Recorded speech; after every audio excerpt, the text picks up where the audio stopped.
আমরা যখন কথা বলি তখন কি শুধু কিছু তথ্য দেওয়া নেওয়া করি নাকি এর আড়ালেও আরও অনেক কিছু ঘটে?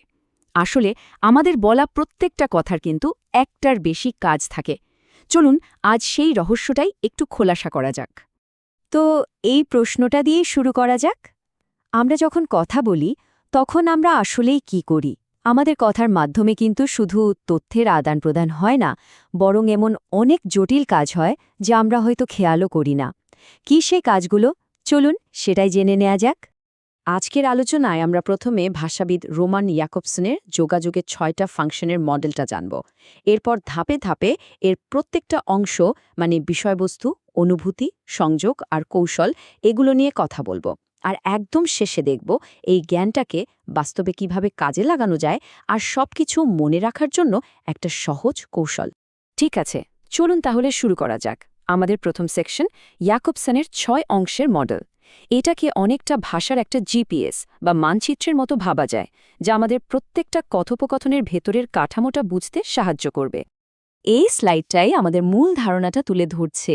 দেখুন, ১৯৬০ সালে ভাষাবিদ রোমান ইয়াকবসন বলেন যে আমাদের প্রত্যেকটা কথার মধ্যে ৬টা মূল উপাদান থাকে, আর প্রত্যেকটা উপাদানের একটা নির্দিষ্ট কাজ বা ফাংশন আছে। এই কাঠামোটা আমাদের আলাপচারিতার একটা ডিকোডার হিসেবে কাজ করে বলতে পারেন। আচ্ছা, এই যে টেবিলটা দেখা যাচ্ছে, এটাই হলো আমাদের সেই মানচিত্র।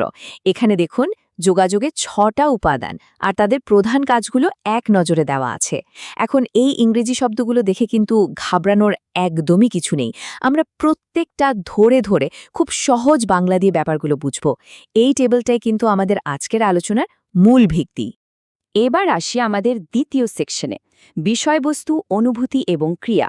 এখানে আমরা ভাষার সবচেয়ে সাধারণ 3টা ব্যবহার নিয়ে আলোচনা করব, মানে কোনো কিছু বর্ণনা করা, নিজের অনুভূতি প্রকাশ করা আর কাউকে কোনো নির্দেশ দেওয়া। প্রথমটা হলো রেফারেন্সিয়াল ফাংশন। সহজ বাংলায় একে বলা যায় তথ্যমূলক কাজ। এর মূল উদ্দেশ্যটাই হলো চারপাশের জগৎ সম্পর্কে তথ্য দেওয়া।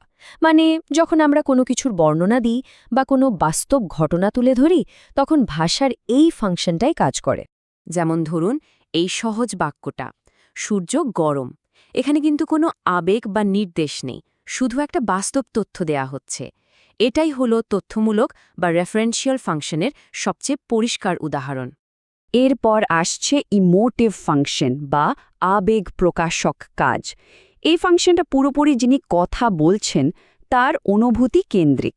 মানে যখন ভাষা আমাদের আবেগ, আনন্দ, কষ্ট বা বিরক্তি প্রকাশ করার জন্য ব্যবহার হয়, তখন এটা কাজ করে। যেমন এই একটা মাত্র শব্দ ইয়াক বা ধরুন বাহ, এখানে কিন্তু কোনো তথ্য দেওয়া নেওয়া হচ্ছে না, বরং বক্তার একটা তীব্র অনুভূতি সরাসরি প্রকাশ পাচ্ছে।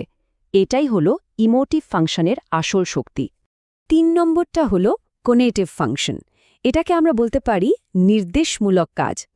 এই ফাংশনের মূল উদ্দেশ্য হল শ্রোতাকে দিয়ে কিছু করানো বা তার আচরণকে প্রভাবিত করা। এটা সাধারণত আদেশ, অনুরোধ বা ধরুন বিজ্ঞাপনের ভাষায় খুব বেশি দেখা যায়।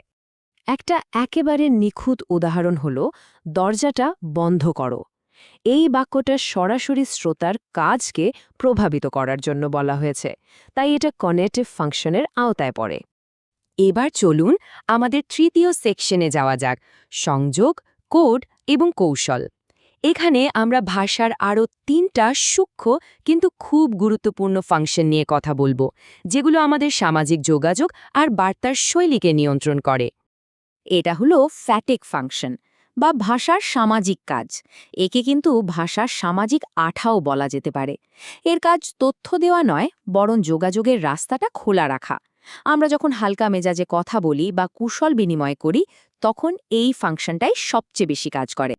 এই সাধারণ প্রশ্নটা একবার ভাবুন, কেমন আছেন? বেশিরভাগ সময় কিন্তু এই প্রশ্নের খুব বিস্তারিত উত্তরের জন্য অপেক্ষা করা হয় না। এর আসল উদ্দেশ্য হল একটা সামাজিক সংযোগ তৈরি করা আর কথাবার্তা শুরু করা বা চালিয়ে যাওয়া।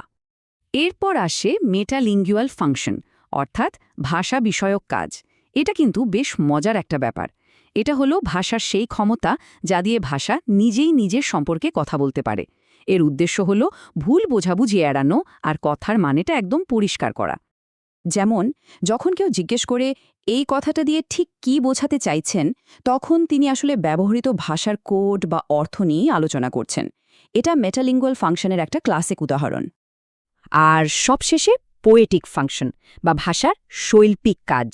এর ফোকাসটা বার্তার আক্ষরিক অর্থের চেয়ে তার স্টাইল, গঠন, ছন্দ আর সৌন্দর্যের উপর অনেক বেশি থাকে। আর এটা কিন্তু শুধু কবিতায় না, বিজ্ঞাপনের জিঙ্গেল বা কোনো মজাদার স্লোগানেও পাওয়া যায়। জীবনানন্দ দাশের এই বিখ্যাত লাইনটা দেখুন, আক্ষরিক অর্থে কোনো মানুষ তো আর 1000 বছর ধরে হাঁটে না, কিন্তু এই বাক্যের আসল শক্তিটা এর তথ্যের মধ্যে নয়, বরং এর ছবি, শব্দচয়ন আর ছন্দের মধ্যে লুকিয়ে আছে। এটা আমাদের মনে যে একটা গভীর অনুভূতি তৈরি করে, সেটাই হলো পোয়েটিক বা শৈল্পিক ফাংশনের কাজ। এবার আমাদের চতুর্থ সেকশন, আপনার ভাষার একটি দিন। আচ্ছা, এতক্ষণ তো অনেক কিছু জানা হলো, চলুন এবার দেখি এই তত্ত্বটাকে বাস্তবে কিভাবে কাজে লাগানো যায়। এটা কিন্তু একটা বেশ মজার অনুশীলন হতে পারে। একদিনের জন্য আপনি কখন, কোথায়, কি বলছেন বা লিখছেন সেদিকে একটু খেয়াল করুন। এরপর প্রত্যেকটা ক্ষেত্রে কোন ফাংশনটা প্রধান ছিল সেটা চিহ্নিত করার চেষ্টা করুন। হয়তো অবাক হয়ে দেখবেন যে সারাদিনে কত ভিন্ন ভিন্ন উপায়ে ভাষা ব্যবহার করেন। কি এই চ্যালেঞ্জটা নেওয়া যায়?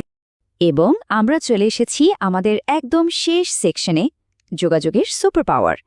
এখানে এই 6টা ফাংশন মনে রাখার একটা খুব সহজ কিন্তু শক্তিশালী কৌশল শেয়ার করা হবে। তো এত কিছু মনে রাখার সবচেয়ে সহজ আর মজার উপায় কি হতে পারে? দেখুন এই ইংরেজি বাক্যটা, Ram can play ping pong. হ্যাঁ, এটা ইংরেজি, কিন্তু কৌশলটা এতটাই সহজ যে মনে রাখা খুবই সুবিধাজনক। এখানে আর মানে রেফারেন্সিয়াল, ই হলো ইমোটিভ, এম মানে মেটালিঙ্গুয়াল, সি হলো কানেটিভ, আর দুটো পি দিয়ে ফ্যাটিক আর পোয়েটিক। ব্যাস, এই ছোট্ট একটা কৌশলে কিন্তু সবগুলো ফাংশন এক মুহূর্তে মনে করিয়ে দেবে। তাহলে এখন যেহেতু যোগাযোগের এই গোপন কোডটা জানা হয়ে গেল, একটু ভেবে দেখুন তো এটা আপনার কথা বলার বা বার্তা পাঠানোর পদ্ধতিকে কিভাবে বদলে দিতে পারে। এখন থেকে প্রত্যেকটা কথোপকথনই হয়তো আরও একটু অন্যরকম, আরও গভীর মনে হবে।